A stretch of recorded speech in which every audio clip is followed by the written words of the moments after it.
This is Jamie Drummond for Good Food Revolution. I am here with Cath Archer, who's joining us all the way from Australia. How are you doing today? Good, thank you. Yeah, all things considered, with losing my voice and jet lag and well, sorry to have country. you. Sorry to have you talking a little bit more, but we're here to speak about Joiy wines, something that I find quite fascinating. We've been talking a lot about the origins of Joiy wines, about our thoughts about packaging and the packaging for the next generation of consumers, and a whole manner of other stuff that I find absolutely intriguing. So please tell us a little about the origins of Joiy wine. So the origins, well, we started off in New Zealand, utilising what we just believe to be the best cool climate Riesling growing region, and we really wanted to take this new variety, Riesling, which is a very old variety obviously, but we wanted to take it to the new consumer, and to really get rid of all that stuffiness from the wine industry as well, which we've been living and operating in for a long time. But even for those of us in the industry, it's a very daunting prospect to walk in and you see all these labels and you don't know what's what. And we wanted to create a brand that was really recognisable as an approachable wine for just everyday bubbles.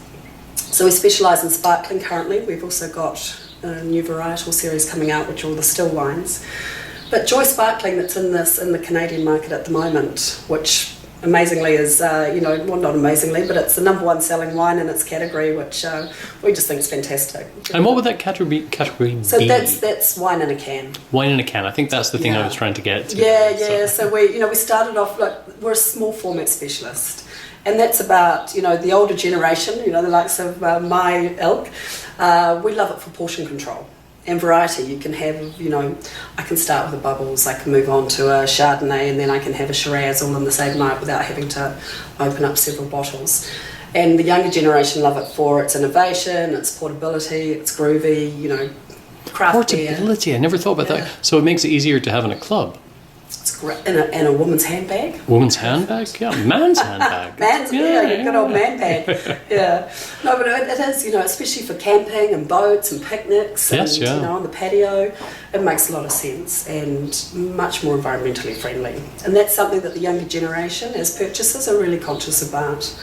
And, for shipping and storage, it just makes a lot of sense. So in a can, the whole concept of wine being in a can may be completely alien to some people. I have no problem with it whatsoever. I can see the advantages. The technology has come such a way since people were possibly having ready to drink drinks, RTDs in the past, right?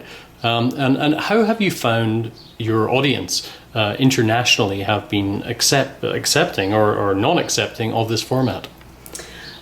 I've been really surprised at the consumer uptake. So the consumer get it immediately, and we've done events all over the world in front of thousands and thousands of people who just come running up the consumers and go, "Fantastic, wine in a can, finally!" But it's trade. Trade are more hesitant. They're worried, will the consumer get it? And actually, the consumer understands it immediately. They can see how practical it is in terms of using it, especially around pools and on the patio, your rooftop bars. Even the on-trade are looking at it for with their sort of outdoor bar situations. So I think it's something the consumer understands. Particularly a younger consumer gets it immediately. The older consumers though are really interested in it from that whole portion control perspective, and it's just it also allows them to do that variety. Interesting. In tasting. But I've become, I have to confess I was a bit of a skeptic myself, but like you mentioned before, the technology of the lining inside the can has come so far, and it actually is better than glass. There's no light strike, it keeps it completely fresh. We keep testing, and we've tested ones that have been in can for years, over five years, and they're still looking really good. So it will still age, it's a wine, it will still age in the can, as it does, but it's all about convenience. It's about drink it now, grab and go, and that's the beauty of it. And so it is designed to be drunk now. But wine spends its life in stainless steel and only ends in plastic pipes and wood, so it only ends up in a glass bottle towards the end. And it's really just that mental perception. I think, funnily enough, people see it in a can and think that you want them to drink it from a can. And the younger ones do, but I insist on putting it in a glass. I'm the same way with beer myself, Yeah, unless it's around a campfire, I suppose. Right, Then perhaps exactly. I'll go On with the the camp. beach, Yeah. but at the end of the day, it's still a vessel, and it's Yes, a vessel that's yeah. protecting the wine and keeping it fresh. And you want that whole aromatic experience still with the wines, and especially Which you won't get from the can. No, right? you don't, Yeah. and that definitely does stilt it. So I still absolutely put it in a glass or. Yeah. Now, originally you were making this wine in New Zealand, but you chose to up sticks over time and move over to Australia. What's the story there? We did. Well, we're very passionate about the particular growing regions, and the cool climate growing region, which was in New Zealand. We got to a stage where we exhausted supply. So to be able to get that consistency of supply at the scale that we required, particularly that our CBO requires, Australia was an obvious solution, and so we've got a really beautiful partnership with a well-established winery in Clare Valley that we work really closely with, and people haven't noticed the difference. We started with 100% New Zealand, then we were blending Australia and New Zealand together. Absolutely, I know, it's sacrilege, but you take the two best cool climate growing regions, you put them together, and it was a really interesting mix. Does Clare Valley count as cool climate? Yeah, absolutely.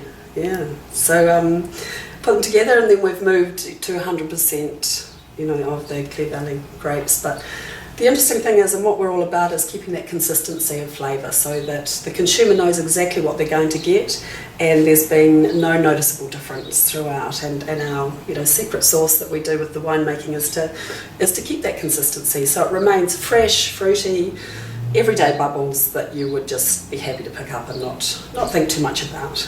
Now, how many wines do you have in can today? So today we have we have the sparkling white and a sparkling rosé, which is actually my particular favourite. No, if you don't mind me interjecting here, the sparkling white is what exactly? It's Riesling. But it doesn't say Riesling on the can. No, we don't say Riesling on the can, and there's a whole, as a generation, winemakers love Riesling. Sommeliers love Riesling. Sommeliers love Riesling. Wine nerds love Riesling. Wine nerds love it. And beyond that, people are afraid of it. It's not Nobody that they don't orders like Riesling. it. Yeah, nobody orders Riesling. They're just afraid of it. Also, their parents drank it. Yeah. You don't want to drink what your parents drank. So it's it's such an approachable, beautiful grape that is, in fact, its flexibility has been its downfall, because you don't know what you're going to get, depending on who makes it. And the rosé. And the rosé is, the base of it is actually Joiy sparkling white. Oh, okay. Yeah. So that's its key base, which is why you get a complexity from it that you don't get from any other sparkling rosé. So you've got this really lovely, creamy, full mouthfeel that you don't tend to get from a rosé. And where are you getting the pinkiness from? Syrah. Oh, okay, interesting. Or Shiraz, as the Australians call it. Shiraz. Yeah, so it's Shiraz. Yeah. And the other wines that you have, the varietal wines that you have in can? So the varietal ones, we're concentrating on really showcasing, at this point, New Zealand key growing regions for the varieties. So a Marlborough, Sauvignon Blanc, we've got a Pinot Gris and a Chardonnay from Hawke's Bay, and then you've got the Pinot Noir from Central Otago. Very cool, very cool. Well, I'm looking forward to tasting these. It's a shame I didn't get them today. I know. But what I'd like to do is actually pour them from the can into a glass without my friends seeing they were from a can. Exactly. That's and then important. and then taste them like that. But so I'll look forward to you shipping me some. Yeah, absolutely. Cath, thank you so much for joining us at Good Food Revolution today. Oh, great to meet you. Thank you. Bye for now. Yeah.